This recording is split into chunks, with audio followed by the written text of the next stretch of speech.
Goizeko 9:08 pasata Donostiako mobilizazio nazionalean parte hartzeko deia egin du Ernaik, gazte antelakundeak aurreko belaunaldiaren lekuko hartu eta Euskal Herria askatasunera eramateko gazteek bultza egiteko ordua dela aldarrikatuko du. Txiki eta Otaegi gazte independentisten fusilamendutik 50 urte pasata, memoria ariketa bat egingo dutela, baina batez ere aurrera begirari direla aipatu dute gazteek.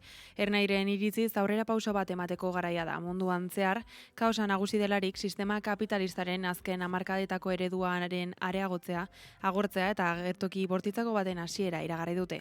Zehaztu dutenez, irailaren 14ko manifestazioa eguerdiko ordu bat erdietan abiatuko dute, Donostiako bulebarretik Kontxako estropadaren bigarren asteburuko testuinguruan. Mobilizazio honetaz gehiago jakin nahi dugu. Goiz honetan horretarako gurean da Amaiur Egurrola Ernai Gazte Antolakundeko eleduna. Egunon. Kaixo, egunon. Txiki eta Otaegiren lekukoa hartuko duzela iragarri duzue, baina uda honetan ere zalaparta iturri izan dira. Nola ikusi duzue gertaturikoa? Bai, udan zehar ikusi dugu adierazpen desberdinak egon direla, edo Txiki eta Otaegiren inguruan sortu dela dinamika bat, hain zuzen 50 urte betetzen direlako irailaren 27 honetan erregimen frankistak hauek fusilatu zituztenetik, eta horren baitan Euskal Herrian sortu da giro bat, eta nolabait memoria ariketa kolektibo hau egiten ari gara eremu desberdinetatik. Eta ikusi dugu, esan duzun bezala, nola zarautzen jarri zela lona bat, eta nola aukendu izan zen, nola eremu politiko desberdinetako pertsonek adierazpenak egin dituzten Txiki eta Otaegiren figura kriminalizatuz. Eta guk hemen ikusten duguna da, hasteko esan beharra dagoela memoria legeak Txiki eta Otaegi erregimen frankistak eraildako biktima moduan aitortzen dituela.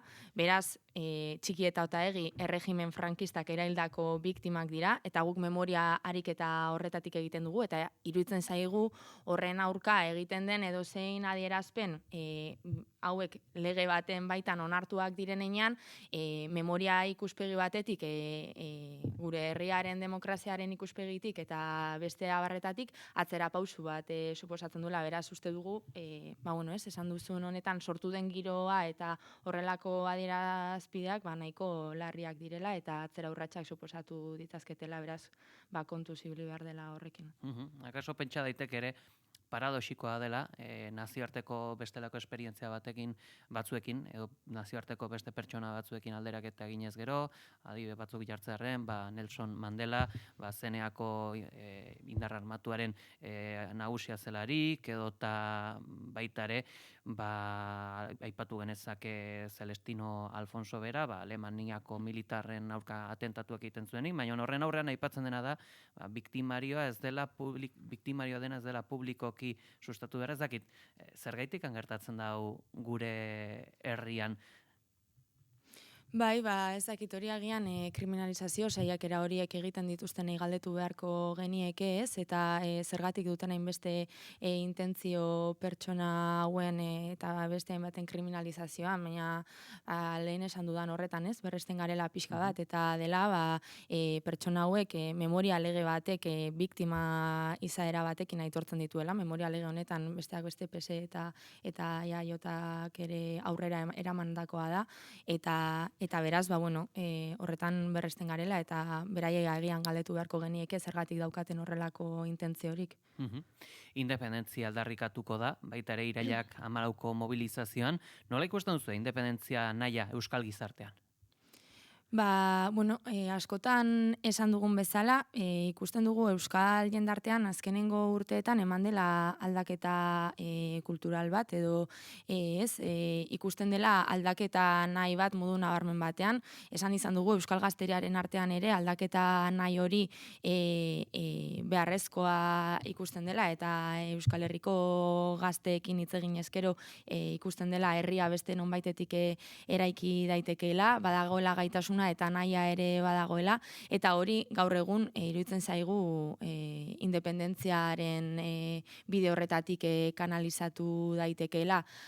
Hasieran esaten zen bezala, egun bagaudelako bide gurutze historiko batean, mundu mailara begiratzen baldin badugu krisia, oldarraldia, gerrak nagusitzen direlako, eta Euskal Herritik, esan dudan bezala, bestelako baldintza batzuk eraiki ditugunean ikusten dugulako bestelako herri bat, bestelako balio batzuekin, balio aurrerakoi batzuekin eraikitzeko aukera dugula, eta nahi hori gainera ikusten dut bestelako izan independentziaren aldarrean bertan, baina bestelako eremu batzuetan ere ez, eta atzo bertan esaten genuen, baina la bueltakoa duela bi egun Bilbon gertatutakoa uste dut horren adierazle nagusia dela, ez? Euskal Herrian herri borrokalari bat garela, herri zapalduekin elkartasuna adierazten duen herria garela, eta bueno, zentzu horretan baditugula egiteko beste modu batzuk, eta beraz izan Bilbon la bueltan gertatutakoa, edota izan bestelako herri baten eraikuntzarako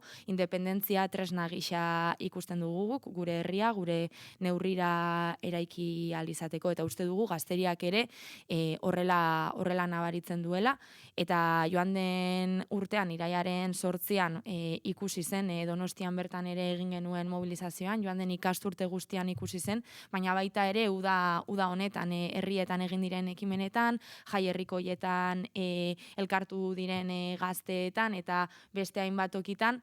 Beraz, bueno, uste dugu nahi hori badagoela, eta iraiaren 14 honetan ere ikusiko dugu nolako bultzada edo jasotzen duen, baina gu prest gaude horretarako. Eta nahi hori bideratzeko prozesua nolakoa da, zer egin behar da?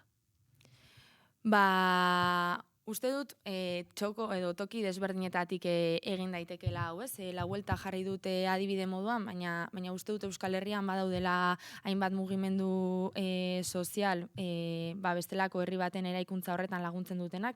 Uste dut azken urteetan mugimendu feministaren mobilizazio iraunkor hori dugula adibide nagusitzat, eta horre guztiak ere ekarpena egiten duela herriaren eraikuntzan bertan, eta beste alde batetik ernai eta guri dagokigunez eta gure egitekoari dagokionez, guk ez dakite Euskal Herriaren eskatasunaren alde borrokatzen duen antolakunda izanik, uste dut egiteko garrantzitsu badugula horretan ere, gazteriarekin hitz egin, gazteriaren politizazioan eragiteko, gazteriarekin egon beharko gara, eta beraz nola baitez, nahi eta behar horiek eta egungo sistemarekiko eta egiturarekiko egon daitekeen nola baiteko desadostasun maila edo ez egonkortasun maila horretan, ernai tresna izan behar da nahi horiek independentziaren bidetik kanalizatzeko, eta beraz ernai bera ere tresna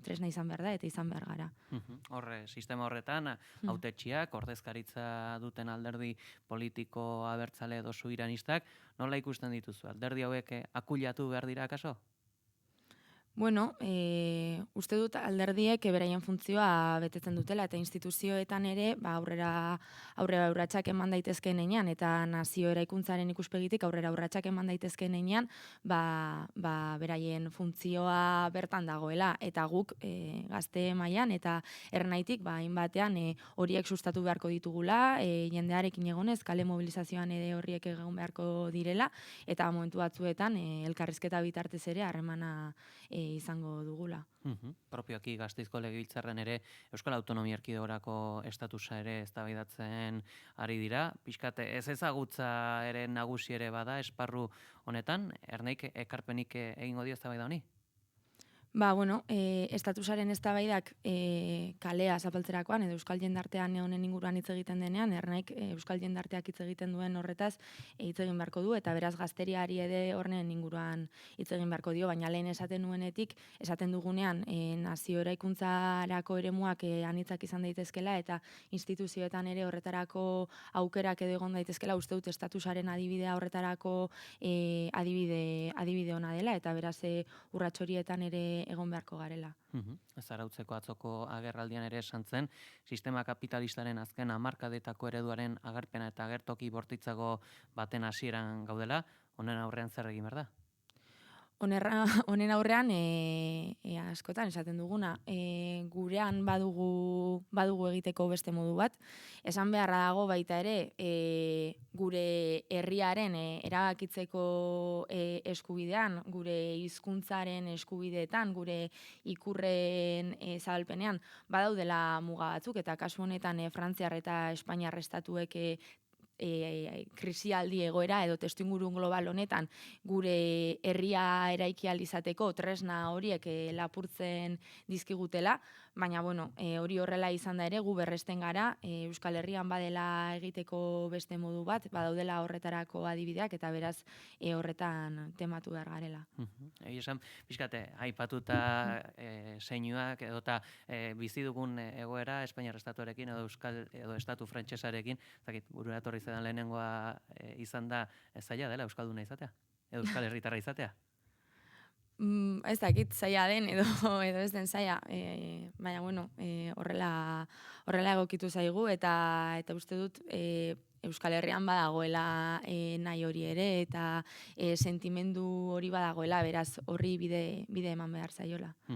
Bultzada berri bat ere aldarrikatu duzue, gizartea horren bueltan, bultzada horretan parte hartzera, zer nolako egitatek edo jazoerek pizten diote txipa eta ekinaldira igarotzen da. Nolako gauzak dira motivazioa sortzen dutenak? Nik uste dut motivazioa sortzen dutenak direla alde batetik.